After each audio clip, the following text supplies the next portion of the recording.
Menko Polhukam yang selama ini ada itu dipecah dua, ada Menko Politik dan Keamanan, dan satu lagi adalah bertemu Pak Prabowo, singkat sekali, mungkin nggak sampai 3 menit ya. Jadi karena memang sudah kenal sangat lama kepada beliau ya. Tadi beliau mengatakan, Pak Yusril, kita nggak ngomong panjang-panjang lagi, kita sudah kenal sejak puluhan tahun yang lalu. Ya Pak, saya bilang. Jadi terima kasih kesediaan Pak Yusril untuk membantu saya, dan bilang ya insya Allah Pak, saya akan tetap membantu Pak Prabowo. Jadi bidang yang beliau tugaskan itu adalah bidang saya sendiri sebenarnya, terkait di bidang hukum dan hak asasi manusia.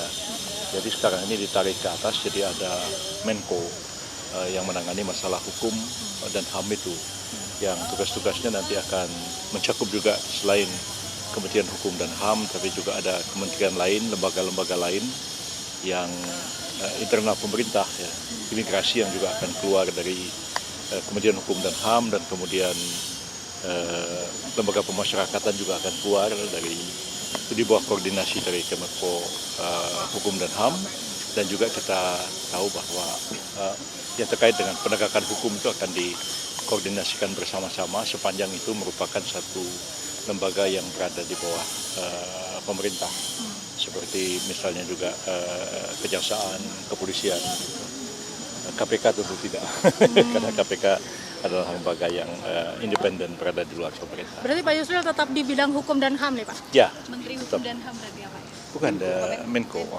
Berarti ini Menko baru ya, Prof? Ya, jadi Menko Polhukam yang selama ini ada itu dipecah dua, ada Menko Politik dan Keamanan, dan satu lagi adalah Menko Hukum dan HAM. Pak, ada dua. Ada kisi-kisinya nggak atau apa gitu? Nggak ada. Tadi dijelasin nggak, Prof? Kenapa Polhukam itu kemudian dipecah? Oh, enggak dijelaskan. Dan itu memang sudah diskusikan sejak lama oleh tim, dan hari ini enggak lagi mendiskusikan masalah Tapi ini. kalau dari pandangan memang semestinya dipecah atau seperti apa, Prof? Ya bisa juga dipecah, karena memang ruang lingkup tugasnya itu memang cukup besar.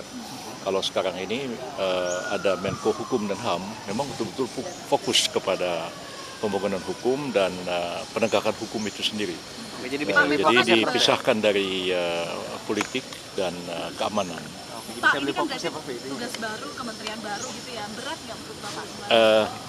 Enggak juga sih sebenarnya, dulunya pun saya sudah menangani masalah yang sama, masalah hukum dan HAM juga, cuman pada waktu itu di bawah koordinasi dari Menko Polhukam.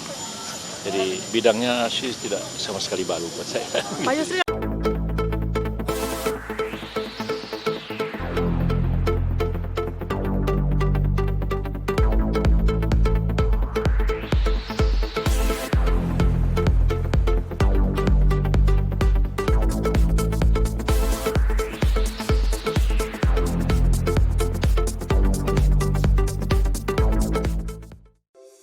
Di antara banyak sumber informasi, kami layak dipercaya.